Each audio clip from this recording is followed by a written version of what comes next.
आप देखते हो किसी के टांग कट गई, किसी का हाथ कट गया, किसी की आंखें फूट गई, कोई कोढ़ से पीड़ित है, किसी को कैंसर है, किसी की जिह्वा में कैंसर है, किसी के कहीं पर परेशानी है।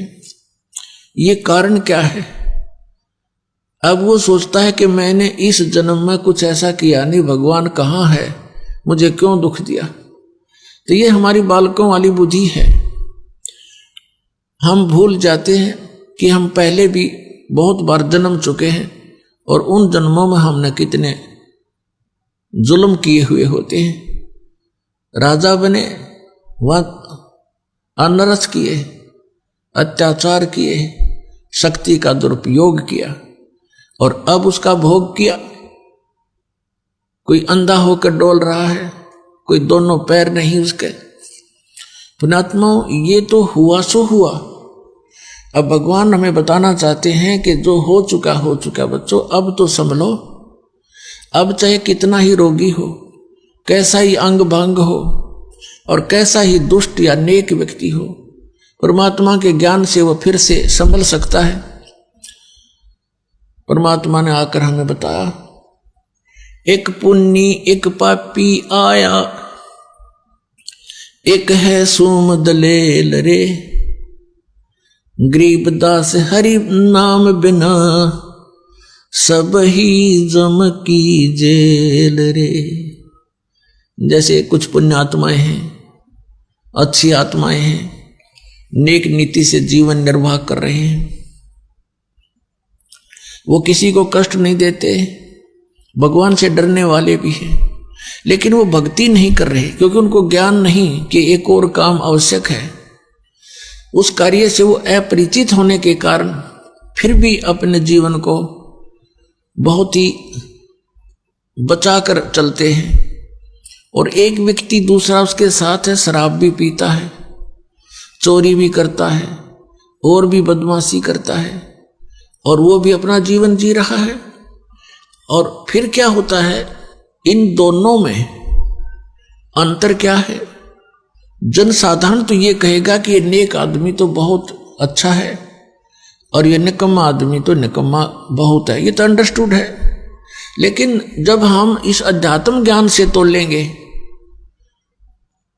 जितने वो अच्छे और बुरे हैं वो तो है ही हैं, लेकिन जीवन दोनों का ही व्यर्थ है।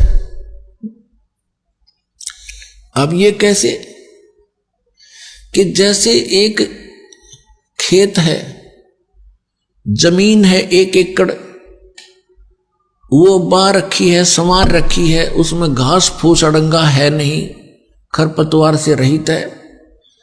और दूसरा किला है, उसमें झाड़ बोझड़े जंखाड़ नेरे उगे हुए हैं, कांटेदार झाड़ी है, कीकर बबूल जाम गया है। एक वो एकड़ जमीन है। यदि उस बाह्य संवारे खेत में एकड़ जमीन में बीज नहीं बोया तो दोनों एक जैसे हैं। उस बाह्य संवारे का क्या लाभ हुआ जब बीज ना बोया था? वो भी उससे जैसा है, जैसा वो व्यर्थ है, सही वह व्यर्थ है।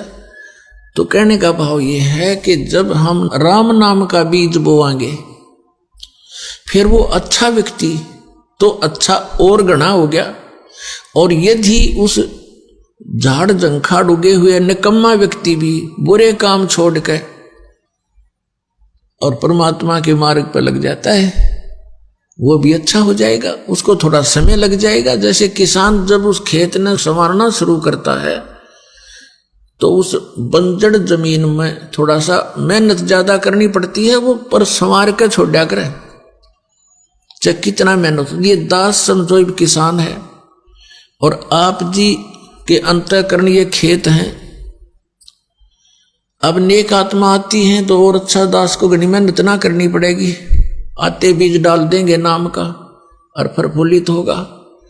और जो शराबी कवाबी है, रिश्वतखोर है, चोर है, ठग डाकू है, वो बंजर जमीन है, वो भी अगर हमारे संपर्क में रहेगा तो किसान का उसके ऊपर कभी कस्सी बजेगी, कभी ट्रैक्टर चलेगा और कभी हल से। तो उसको साफ करके छोड़ेगा और फिर दोनों एक से हो जाएंगे।